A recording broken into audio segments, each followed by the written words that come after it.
Hello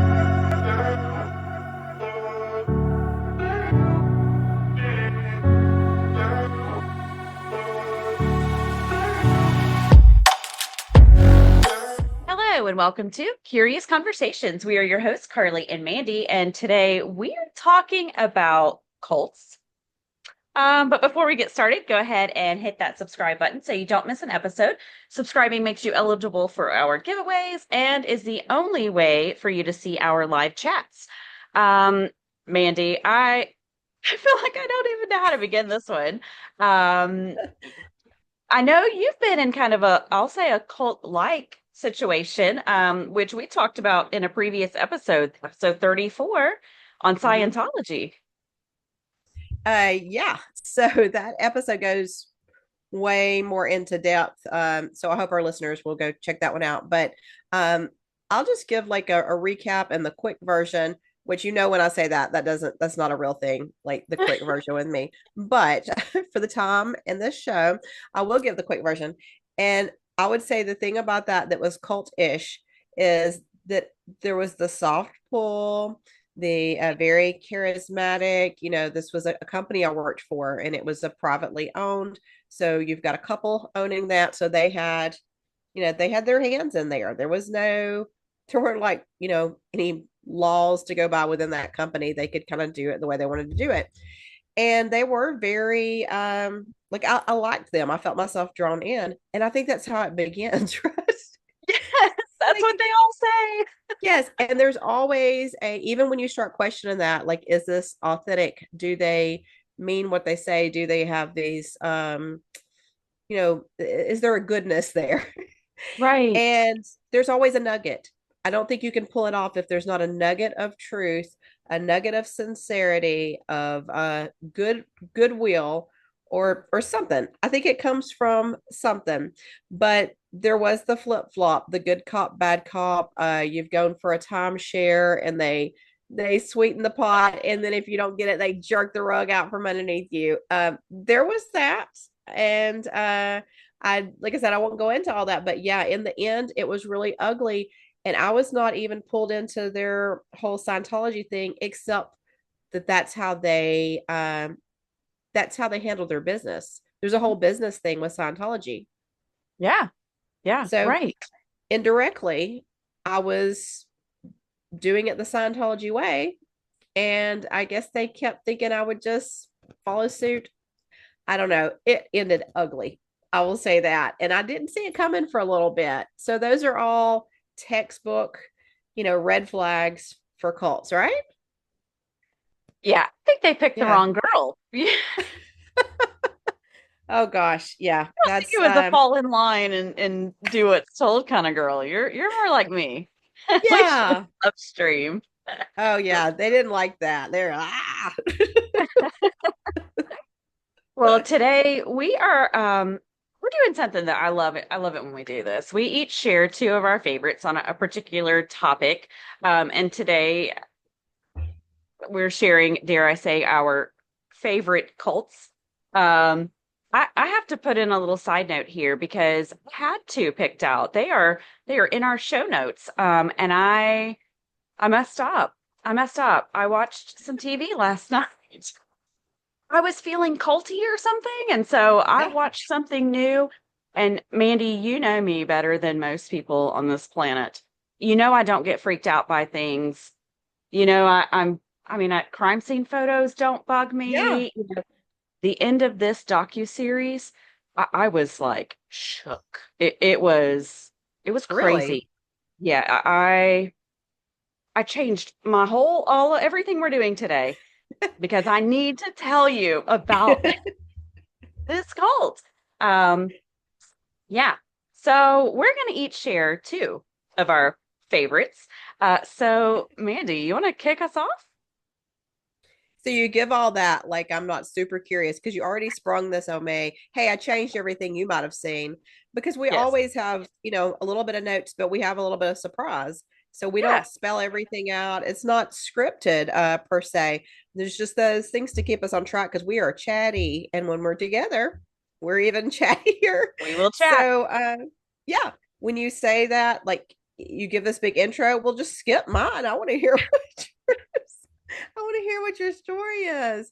But okay, I'll stick to this part. I promise it's worth Cults. the wait. Yeah, if this shook you, you watch a lot. You're involved in a lot, and you do a lot of things like in real life, and that I'm not. That's not my scene. But I gotta tell you, cults are super, super interesting to me. Yeah, but I think it's the human nature of it, and what makes somebody become a leader in that way to where they snap. There's a moment that they snap, and then also the followers, like what is that, there's the love the psychology of all that, find it super interesting. And it should be scary though. You should think about these things and not just be like, oh yeah, it's really interesting, because like I said, I got a little bit snookered in the past. Yeah.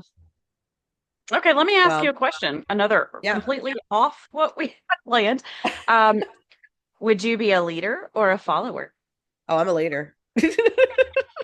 I could Like, totally see me leading a cult. I could totally see that. I didn't know I would get so jazzed when you asked that. That's concerning. I'm going to lead this thing. Here's the Kool-Aid. Yeah. Oh, we're going to get to the Kool-Aid. So yeah, that's actually on my list. Awesome. Yeah, good question though, right? I think we're both leaders. So um, just in any capacity, of course we would be the leader. We're not weirdos. It just makes Of course. sense. Hey, so there's like different meanings, a few different meanings when you think of cults. Back in the day, people talked about cults. They meant like a religious cult or a satanic cult. I mean, that was my experience. So now you watch all these series, like you said, you just came across something that you didn't know. It spreads into a lot of things. But Carly, what do you think of when you hear the term cult? Like, what did your mind go to? Uh, Absolutely, 100%. The first thing I think of is religion, religion gone wrong. Yeah.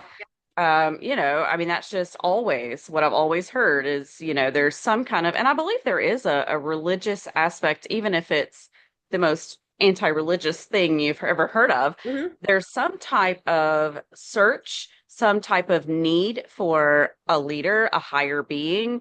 I think Right. all of that is involved in the psychology of it. Hmm. Um, if I just think, gosh, the term cult, I think it's people who don't want to do the norm.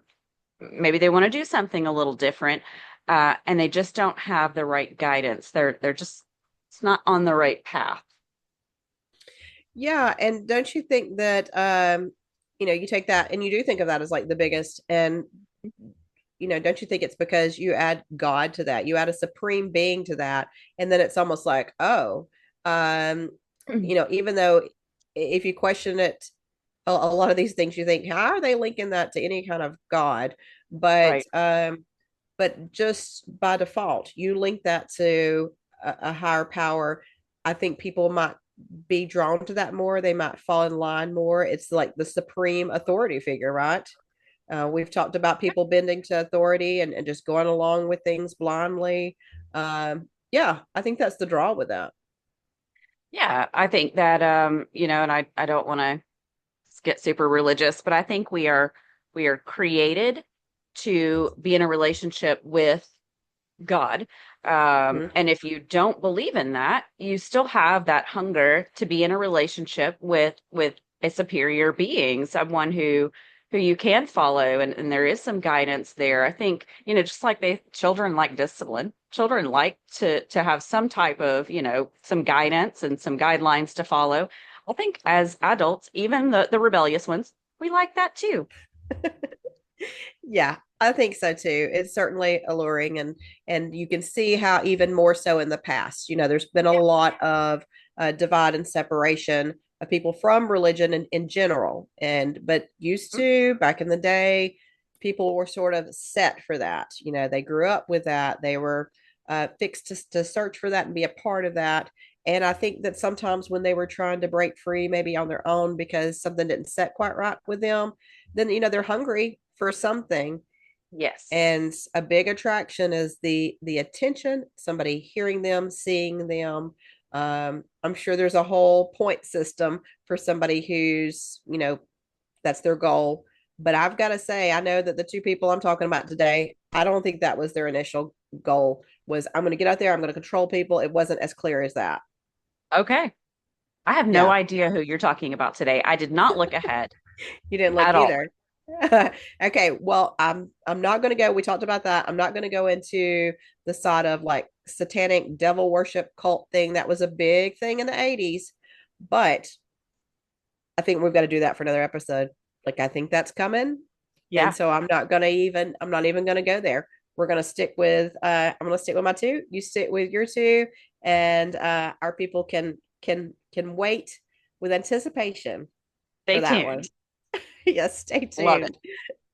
Oh my gosh. I will say we mentioned my experience with Scientology. That was I could relate as I was doing, looking into the details of these two that I talk about. Just those small things. It's all on a smaller scale. I will say Amway had quite the hold on me back in the day too. I don't think that's a cult, but this is me being very transparent. I got quite sucked in. So we'll just say I was a sucker. I wasn't in a cult. Have you ever been sucked into something, Carly? I mean, a lot of things, but never well, no, I did. I did the multi-level marketing. I did one of those. I did They one were of a those. thing. I was like buying my way to the top. You know what I'm talking about.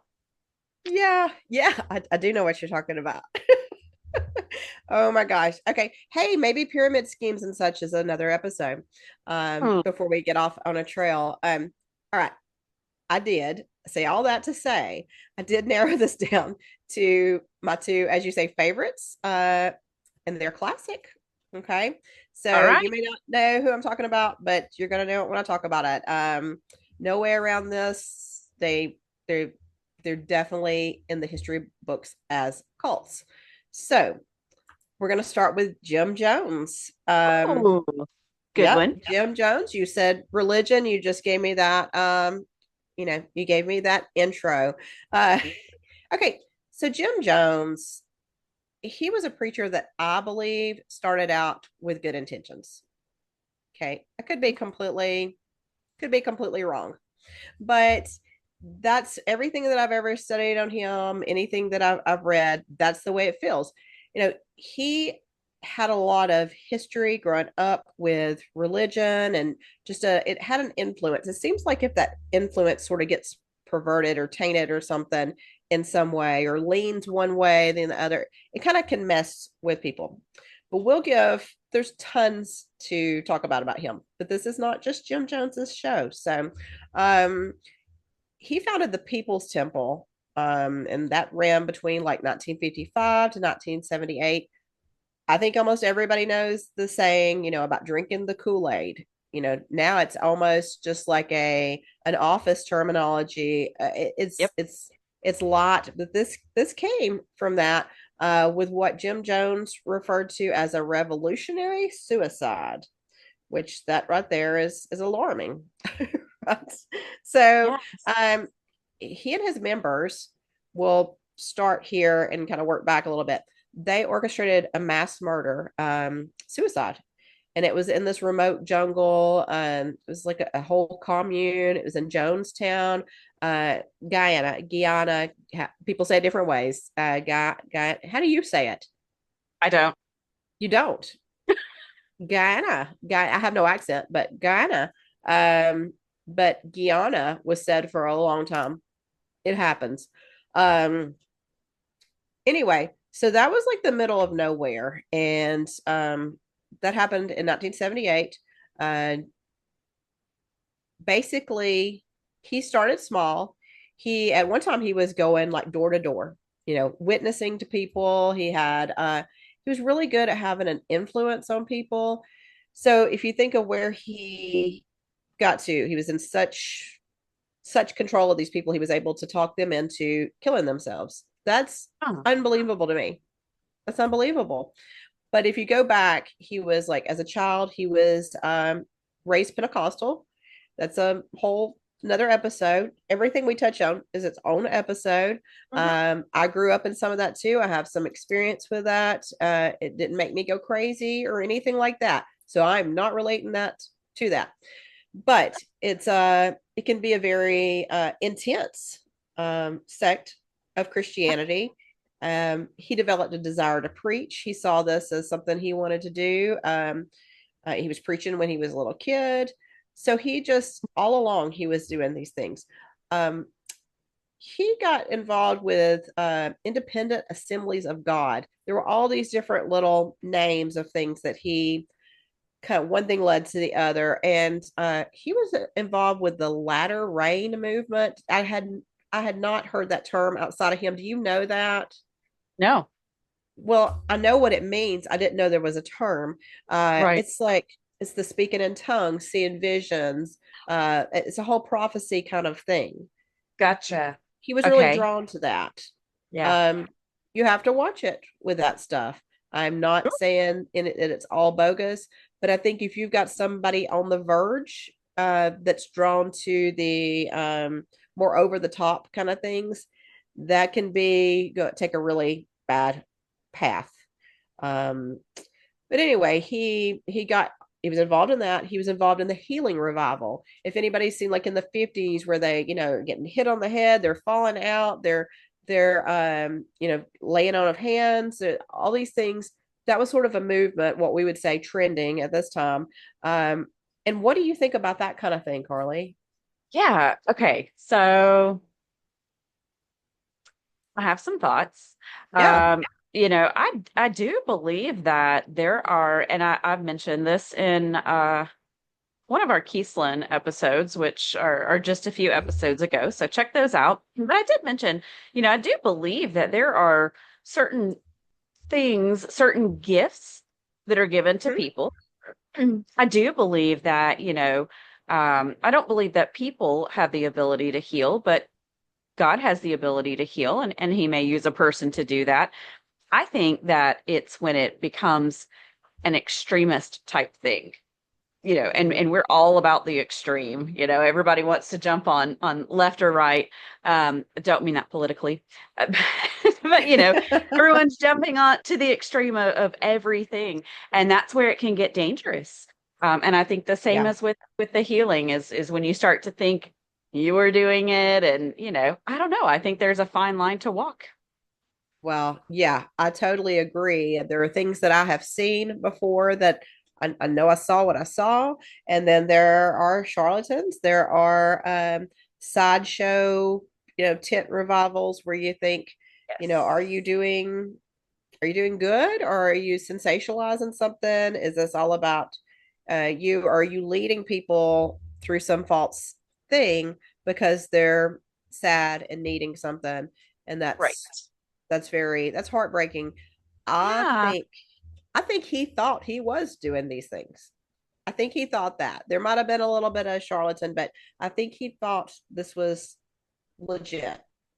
Um like I said, there were some good things early on. He led peaceful movements with civil rights. Yeah. Like I said, he went door to door trying to help people. He would like drop off food with people and tried to help people in need. Everybody thought he was charismatic and charming, and the women loved him. Well, that can be trouble. That can be trouble. So he kind of started getting known as like the ladies' man, but I think people overlooked him because people do that. If they get strong feelings about something, they make the other things okay, Yep. or they brush it, under the rug kind of thing. Things took a turn when reports of abuse started kind of getting known. There was yeah, like I mean, it made it to like news reporters and such. It kind of got out there. Um, and what happened was Jim sort of decided he was going to turn his back on what he said was Christianity and started promoting something called that he said was a type of anti-capitalism movement. Apostolic, is it apostolic? Apostolic. Apostolic? Yeah, apostolic. Socialism is what he said. I always get that word wrong. I hate the emphasis. Seems wrong. Anyways, so he basically made something up, is what I'm getting at. Right. So yeah, I'm not sure how you pull that in with socialism. He did, and he said he was no longer teaching of divine things; that he was divine. So that's when it that's when it took the turn. He wanted more and more control. Mhm. It wasn't enough to just be out in San Francisco. He's like, we've got to do something to where we can have our own control. So he moves all his people, from People's Temple. It's like 3,000 members, by the way, at the peak of things. Right. He moves them out to the woods, essentially. Isn't that what a cult does? The leader takes you away from your people. Well, he took them away from anybody, any kind of society, and it went downhill. They're living in a communal situation, and he's got I don't know how many women he had at that time, but he is like king of the jungle, right? He's loving it. And then some letters start getting sent out, and there was reports of abuse out there, and people reaching out to their families saying, I want out, help me, I want out. So in 1974, like they're out here and everything. They go like 4 years, and in 78 they say, okay, America's like, well, we got to go help these people. So they send out a U.S. representative to try to help these people and investigate the reports and all. And meanwhile, Jim Jones is saying, no, we're not going to do this, don't let them take you. So they do like these practice runs of how they're going to all kill themselves. And Yes.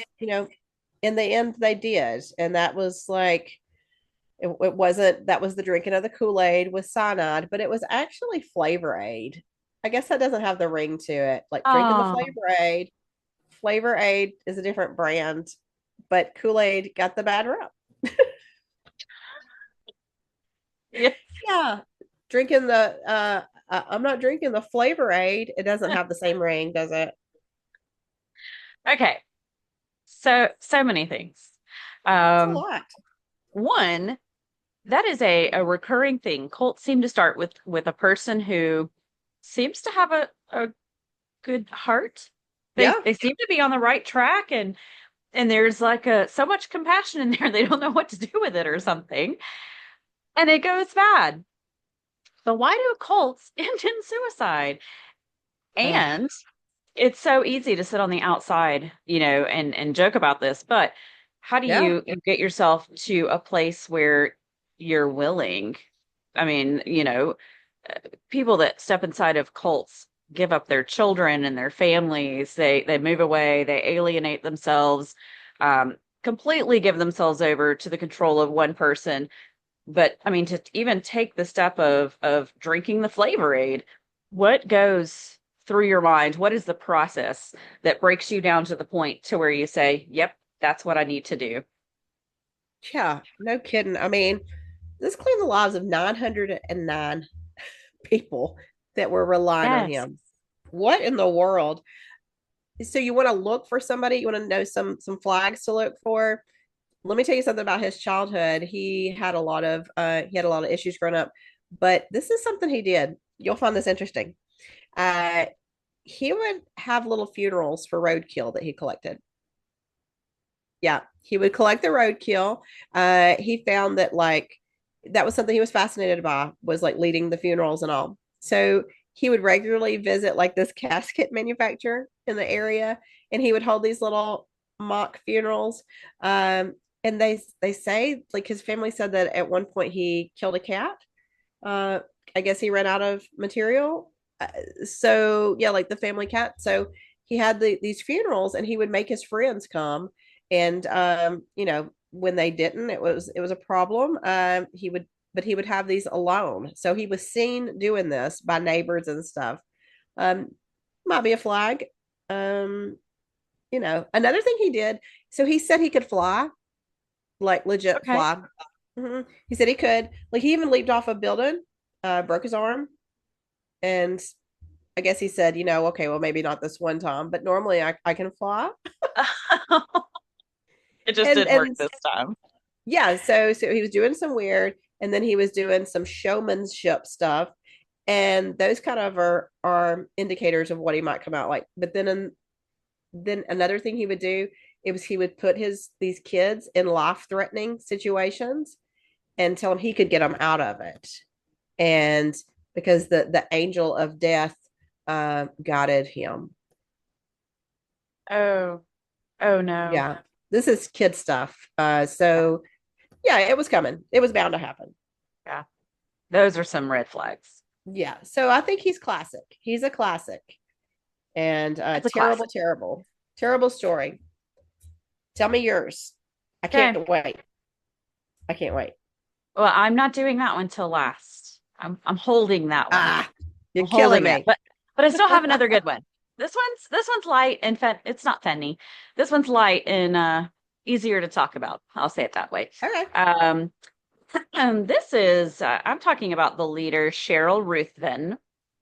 Okay, and she started a charismatic I don't know, community, I'll call them. It was actually in the Christian faith. So again, she started out and I thought, oh, her, could listen to her.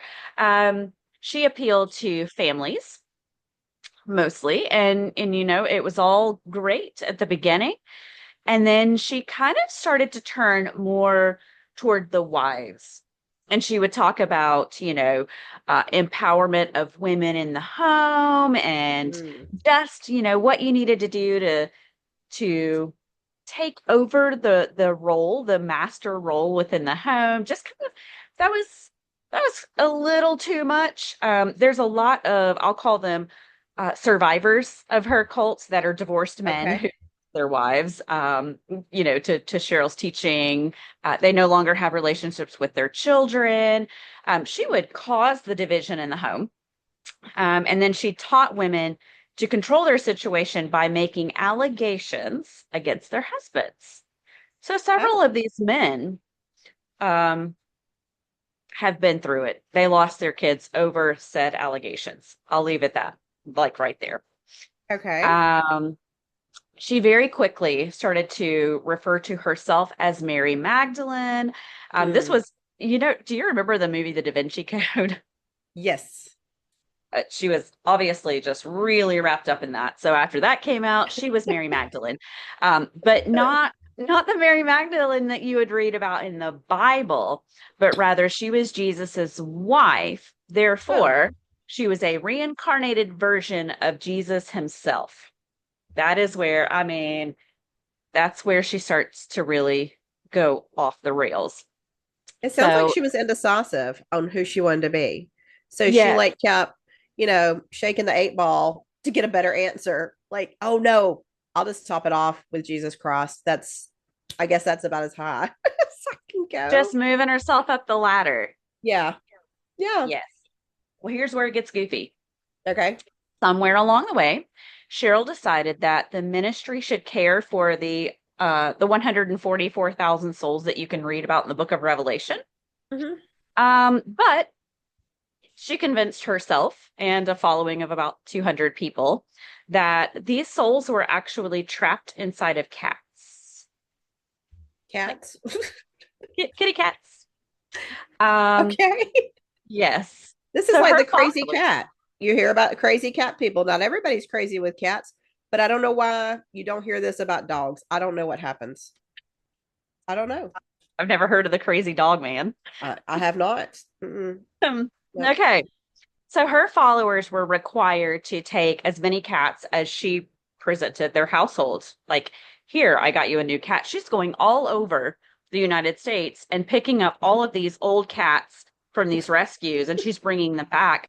And she's giving them to her followers and dividing them up. Well, there's only 200 of them. And we've got to split 144,000 cats. That's a lot of cats. Oh gosh. So these households had somewhere between like 14 and 20 cats in them, and there were rules to take care of these cats because these are souls. These are sanctified Hmm. beings, not just cats. So I mean, they had to come before their families, their jobs. People lost jobs because they had to take care of the too many cats. Um, Oh, sorry. What a mess. it is a mess, right? Cats Well, can be a lot. here's where it gets dangerous. Oh no. So Okay. Cheryl, of course it does. It gets dangerous. Yes. Cheryl was married. She filed for a divorce, um, and decided that her ex actually was supposed to die. not Oh, just a divorce. Um, but being the kind and godly woman that she is, she doesn't want to kill him directly because that would be bad. So she starts praying for his death. Not just her entire congregation is praying for this man to die. Okay. When that okay. never happens because that prayer went unanswered. Hello. She meets someone new and she convinces this gentleman that it is his calling to take care of it. He is supposed to be the one. He is chosen. So he is supposed to kill her ex. Um, and he almost did. He said he went to the home. He had kind of watched the ex. He went to the home. He sat down the street. He had the big guns in his vehicle and literally picked one up, aimed it at the guy, and got him in his sights. And God told him no. Hmm. Well, Wow. this doesn't go over well with Cheryl Yeah. because she was Jesus. So Yeah. I don't know. I guess she thought that Jesus trumped God. I don't know. Um, so Cheryl dismisses him, of course, and years down the road, the ex-husband never knew this, which I thought was really sad. He didn't know that there was a gun on him that day, even. Um, but years down the road, the guy that was commissioned to kill him actually went on a podcast. And I'm curious to know if you can still hear that episode. I'm gonna have to Wow. try to find it. But he kind of told the story about what happened. And then shortly after, he died in his sleep. Oh, Hmm. okay. Wow. Yeah. Yeah. So what I hear there is it's amazing to me when people have this effect that they can just talk somebody into something. Right. Like, and you can kind of see it on a small level, and then you see it like on a salesmanship level, and then the cult level is a whole other thing. Like, at what point are you not like, that sounds a little off to me? And so maybe that's what was going on with him. It's like real God shows up. It's like, Yes. yeah, you don't want to do that, sir. I think that this is still an active group. They've moved around a little bit and now they're in Kentucky. They're running another rescue, which, by the way, it now includes dogs. So maybe we'll have a All crazy dog lady inclusive. story soon. Um, but I just don't. I can tell you what I think Cheryl did wrong, if Yeah. that's even a thing. She still had it was her followers. They had their own homes, their own lives. Yes, they had to take care of the cats, but they were going to work every day with people who were on this side of normal. Um, I think she just maybe she's had some escapees because she didn't have enough control. She didn't get them isolated enough. But you can go on Reddit and talk to one of her ex-members. A lot of them have spoken out Mm, a little bit since, and now they look back and go, "Oh, that was a little crazy. That was not yeah. okay." But when they were in it, they thought it was okay. I know it's nothing like coming to yourself. I've had those moments again, not like that, but where you think, what was I thinking? Or how did I fall for that? And it Hmm. it just you hope you catch that sooner than later before you end up like one of these people that we're talking about, these Right. crazy situations. So I'm always really like just very curious about people abusing power and how they get that power and how do they know. It's like when things take off in the world and you're like, how did they know that would sell, or how did they know that store would work out, or well, think about like how did these people know that people would follow them, or did they just never question it and the people happened to follow, Sure. so they just believed in themselves that much. Then that kind of thing goes to people's head because they've been able to control a few people or control masses. I mean, you think about Jim Jones with all these people. And in fact, more reputable religious leaders at the time said they thought he was possessed. That's a whole Mhm. other thing. Possessed, maybe possessed metaphorically, in the fact that he was just so driven to keep doing more and more and more and more. Right. you know and in his case, I think later on there were drugs involved, and he was a little delusional on top of the whole God complex. But Mhm. yeah, I wonder how people can pull people into their thing. And I've seen a couple of these situations. Just I have family that had grown up in the Pratt Church in North Georgia, and that's a whole world there. And stories that I heard about that, I'll say they're a little scary, a little troublesome, and Yep.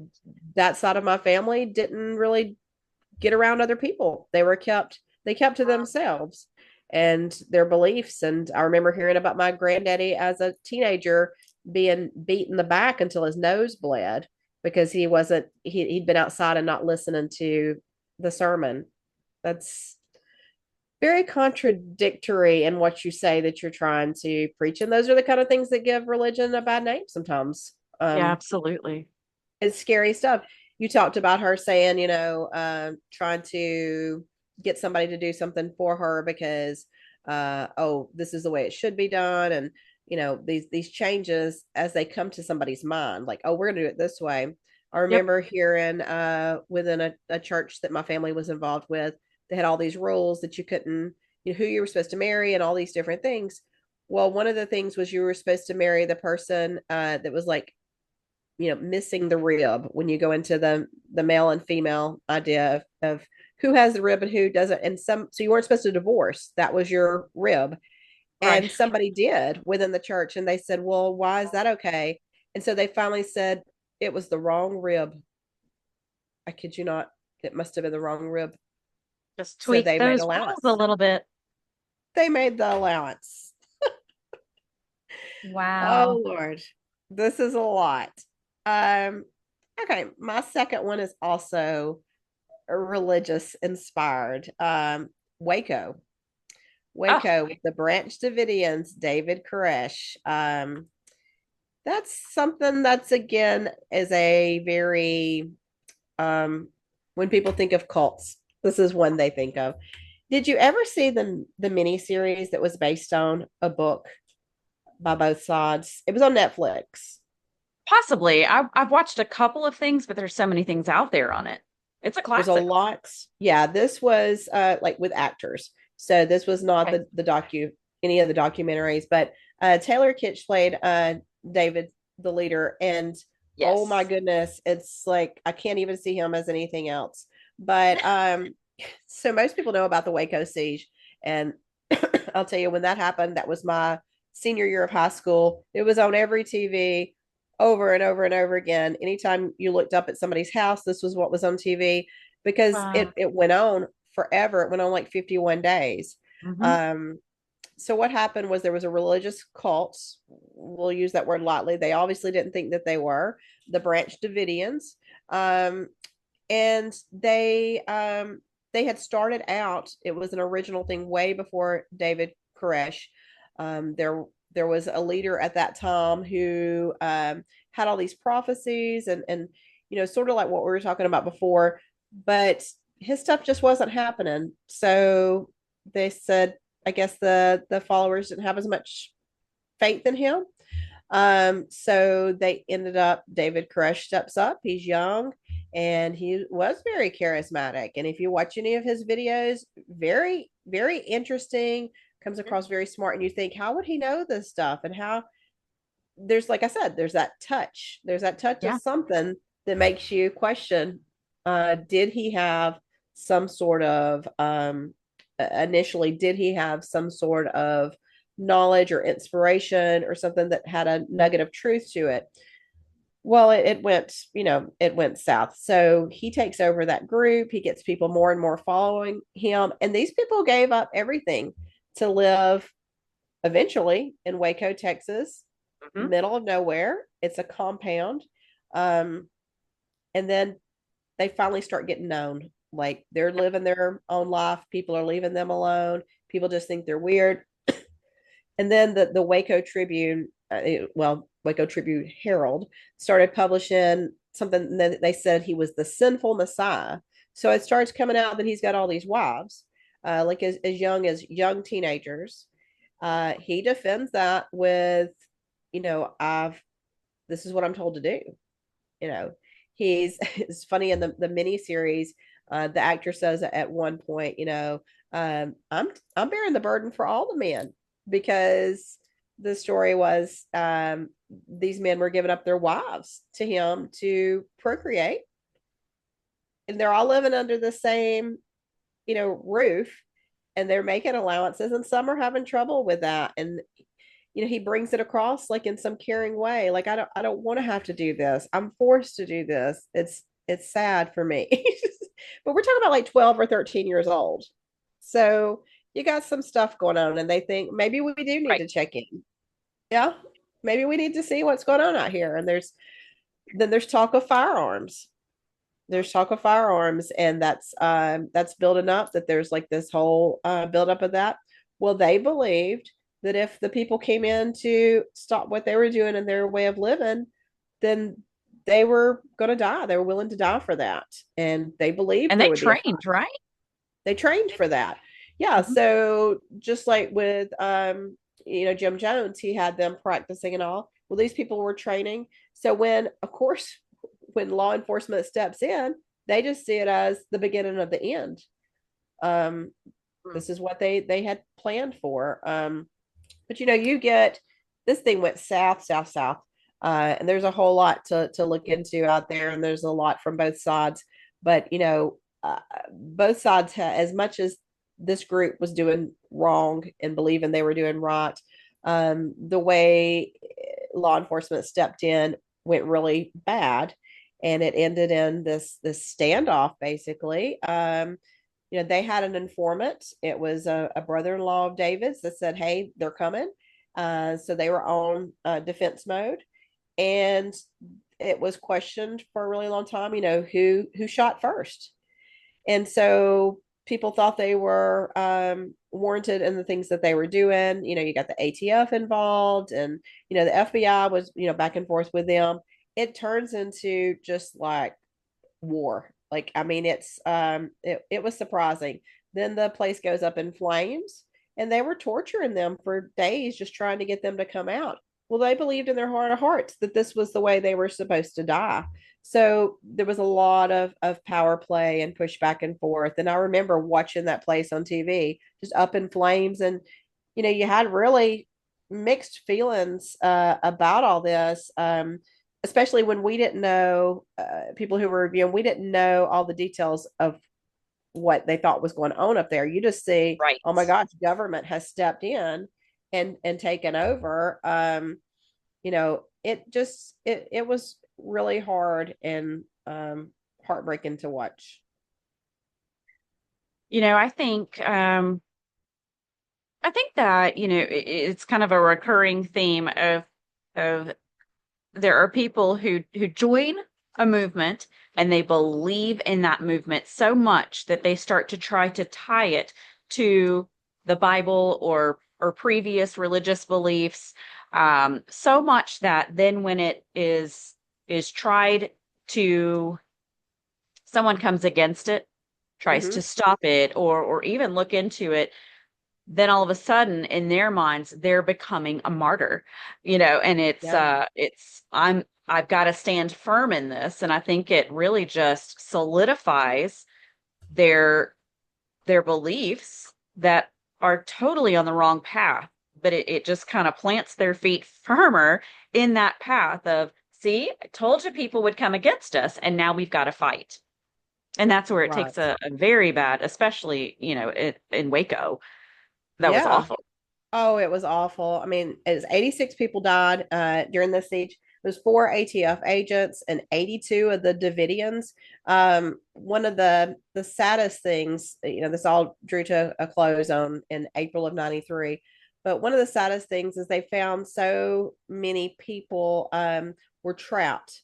Adults and children were trapped by a big concrete structure that basically, crushed them. They couldn't get out. When you consider the deaths and what these people went through, it is very upsetting. It's really, really very disturbing. Wow. So there were two Yeah. sides to that. The people getting caught up with his leadership to the point where they're allowing their children to be with him. and bear his children. And you've got a lot of mixed up ideas about religion going on here. They were living off the grid, and they were not doing right. But then you've got the government side that there were a lot of mistakes made. It was just Yeah. one of the most worst disasters, that I can think of with cults. You don't know whether to be angry or sad. A little bit of Yeah, both. yeah, Wow. definitely. Okay. You ready for Grand this one? finale. I'm ready. Like this is. I'm here for this. Okay. I've got notes because I just watched this one and I wanted to make sure I got it right. Oh my goodness. Okay, so this is it's the Mother God cult. So this was led by Amy Carlson. And this was utterly shocking to me. And I just don't get shocked. Amy was a normal kid, normal-ish childhood. Later there would be there would a little bit of maybe some abuse from a step parent, alleged. As an adult, Amy started working for McDonald's. This is a very, very young adult, maybe even late teen. She worked for McDonald's. You know, we like our McDonald's stories. So We do. This is so funny that you say that. McDonald's always comes up in our life.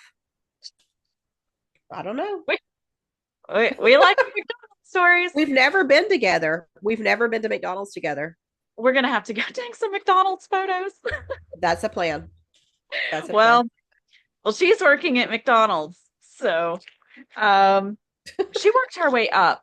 I mean, she did really well. It wasn't just a line cook or a cashier. She had really, she started there and worked her way up, and she was working with corporate and, different capacities. And she was running her own location, which was in like, I think Dallas, maybe. It was like a big location. She was just doing really Mhm. well. Had a few kids. Um, just super, super proud, just driven person. One day she meets a guy online that has some I'll say questionable religious practices. Um, and I don't, she just didn't question it hard enough, I guess. It was very like earthy is how I would describe it. Yeah. Um, 19 days after meeting him, she leaves her job, leaves her family, leaves her kids, finds this guy and never looked back. That was it. She was Wow. into it. Um, yeah, hook, line, and sinker. He taught her that everyone had kind of been wrong about God. Hmm. There wasn't one God. Everyone was a God. And that's Hmm. where we had gotten it wrong as a society was we were all looking to one being when we could be that being. So Amy took this to heart. She took it to heart so much that it kind of threw him off too. He was like, yeah, she got a little too into it. He was very like hippie, like, love the earth, man, and Yeah. she took that and ran with it. And she coined herself Mother God. Well, he Okay. gave her that power. He didn't know how she would take that, but she being her own God and all, she had her own slant on it, right? Yes. And her being so driven enough to be a young adult with, she's got her children and her house. She's a single mom, household together, working her way up the corporate ladder. She took that and went in a different direction with it, but she still had that drive and that passion. So she needs to do something with it. She builds Yeah. a website, which builds a following, and she starts what is now known as a cult. A lot of drugs in that cult. And that's always, oh, some marijuana, some mushrooms, because mushrooms open like this portal in your brain to something else. Hmm. Um, but a lot of alcohol. Enough that they called it medicine for Amy because she was God. So she was taking on transgressions of all of society, and she had to medicate and numb that. So a Oh, lot of alcohol going into Amy. well, it was necessary, is what you're saying. Necessary. Yes. Yes. It was medicinal only, Yes, not for pleasure. that's right. Amy moved between guys a lot. And this was because she was given a new father god. Um, like all the time, a new one. Okay. So she was always the mother god. There was never going to be another, but there were different father gods that came into her life. Hmm. Um, and eventually she found the last father that was to be. He was going to be it for her. He came, somebody picked him up and brought him. He came in an ankle bracelet. So there's that. Okay. Um, he had to report where he was at all times. He struggled with meth and mental illness. Bad combo. Not a good combo at Nope. all. No. And he fed into that whole mother god, father god thing. And he played that part like he was on stage. I mean, it really Wow. worked. Um, Amy began to say that she was taking on too much of humanity's sin and it was very painful. Okay, so she broke out in boils and people thought, oh, okay, there it is. That is all of that manifesting within her body. Um, she ended up paralyzed. Her legs stopped working. Um, and she believed that all of that it was her spirit guides calling her to transcend. Okay.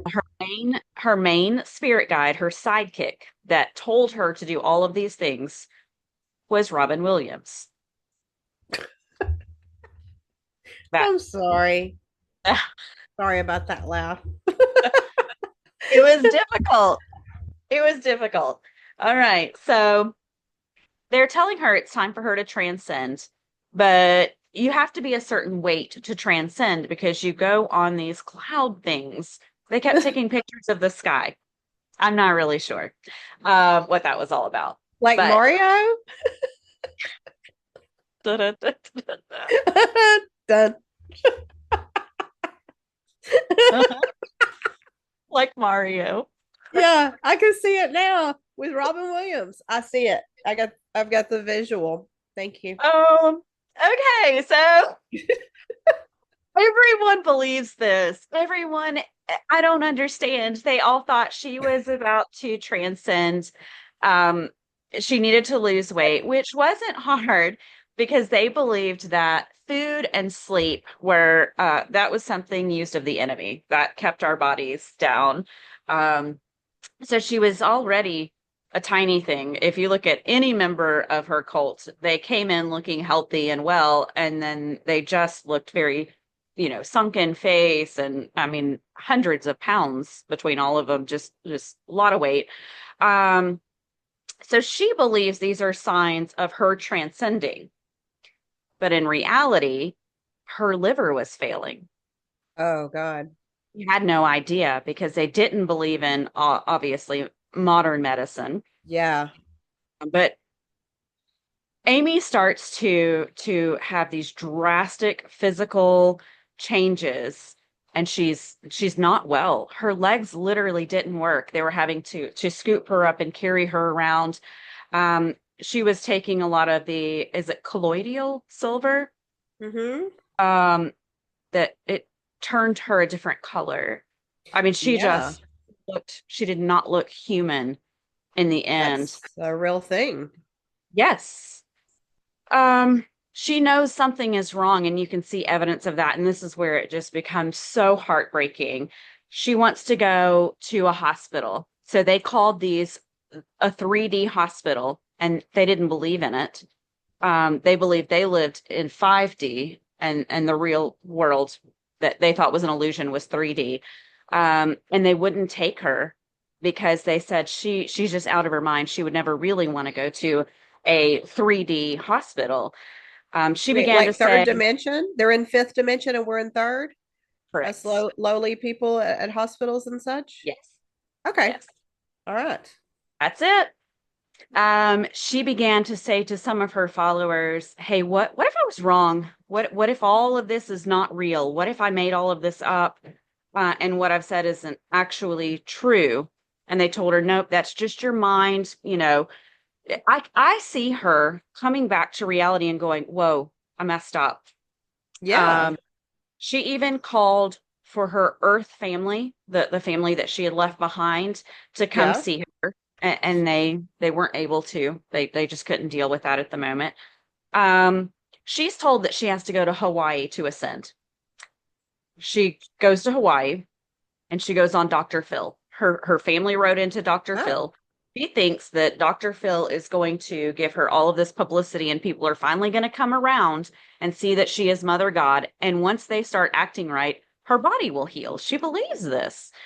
Um, well, once she's in Hawaii, she she gets all of this attention from being on Dr. Phil. She starts telling the people of Hawaii that she is, oh, I don't remember the name, but it's a volcano goddess that okay. they are very serious about. They felt very strongly that she shouldn't be saying that. They reject her and force her to leave. And here is where I almost had to turn it off because it was 2 o'clock in the morning and this freaked me out. So she believes that all of this is it's rejection and it's part of the plan. She will be rejected, as Jesus was. She's moving around a lot. They stop at a hotel, her and her followers, and they're carrying her around everywhere. Eventually, in that hotel, Amy takes her last breath, and you think, thank God, Yeah. this is over. It's over. Nope. Um, her followers waited for her to resurrect. They're waiting for her resurrection. So they have this body and they're putting water inside of it because it still needs water. It They're doing does. apparently What? Why does it need water? Oh because God. it's coming back in 3 days. They're doing Okay. EMF readings. You can see video on this documentary of them in the hotel room, and they're literally handling a blue body that is she's gone. But Oh they're my doing their God. little EMF readings, looking for signs of her returning to life. And they're saying, "Do you see? Do you see the meters going up?" Um, Hotel staff went to check on her because they saw her come into the hospital. She looked frail. I mean, the hotel, I'm sorry. She's frail. She's blue. They're pushing her in a wheelchair. You know, she, she's gone. So her people tell them you can't check on her. So they have to leave in the middle of the night. This is where it gets crazy, and I don't want to tell it. I'm going to tell you to go to the documentary, but it took them 9 days sleeping in the woods with a corpse before they got home. They just loaded her up. I'm talking William Faulkner, Oh carrying my God. mama around. I was about to say that. Did this appeal to you because of that? Is that where you picked this up at? Like As I Lay Dying knowing is my favorite book. it's your favorite book and that's it's a part of that somehow. Oh my gosh. Yeah, you gotta watch it. I mean, they were pulled I over can't by a watch cop. that. Can I watch it? Can I watch it? You You'll know be okay. me. I'm No, maybe not. sensitive. Maybe I'm not. sensitive. That's I'm already Uh, picturing it. And I'm like, so it's very disturbing on a lot of different levels. And anytime you watch somebody break down mentally and they're taking something that's insanity or drug induced and they think it's real, that bothers me. That's really creepy. It was hard. It was hard to watch. It was hard to watch in the end because, you're watching the home video and that they show a foot and that's a corpse. She's not in there anymore. And they're carrying it around and they're, taking care of it and trying to get water inside of this. I mean, it was just they took her camping. She's hanging out in a tent, on this trip Oh back my and they're God. waiting for her to come back. It was just you This don't is understand disturbing. where people's minds are. No. And so that sounds like they were way more delusional than her. Yeah. They're It seeing I think truth they and took they, it I think they took it to the extreme and I think that they talked oh, her out of the medical help that I think in the end she knew she needed. So were charges pressed or what happened from there? Not going to tell you. Go watch it. It's called Love Has Won. Um, Yeah, it's intriguing. It's curious for Oh my sure. God. If I can't handle it, you'll just have to tell me the end when we're Okay. alone. Yes. Oh my God. Yeah, this is already disturbing me. Like mental stuff is scary to me when it gets to that degree Mhm. that, someone is operating like this is not insanity Yep. and you can't, there's no reason. There's no reasoning at all. Okay, well, that takes the cake. That's it. That's a lot. Oh my gosh. Well, I'd be remiss if I didn't mention Charles Manson. I have to just say his name, so we'll give him like runner up or something. But because we're talking about, power hungry people and how people just blindly followed someone into craziness and Yep. horribleness. But I've got a funny feeling he's going to pop up later. So we'll just give him a episode all to himself and push that aside for now. Yep. I think this is enough on its own. What do you say? I agree. This was a full one. This is yeah. This is a lot. Oh, all right. Well, thanks for listening and for all of your support as we celebrate, not, let me get my words right, celebrate milestones that are only happening because of our faithful listeners. If you want to support our work, you can do that by visiting our Buy Me a Coffee page at buymeacoffee.com/curious conversations. Yep. And if you love our podcast, be sure to subscribe and share it with a friend. If you have something curious that you'd like to share, or maybe an idea for an upcoming episode, we'd love to hear from you. You can send us an email at ourcuriouspodcast@gmail.com. We'll see you next time. Thanks for listening.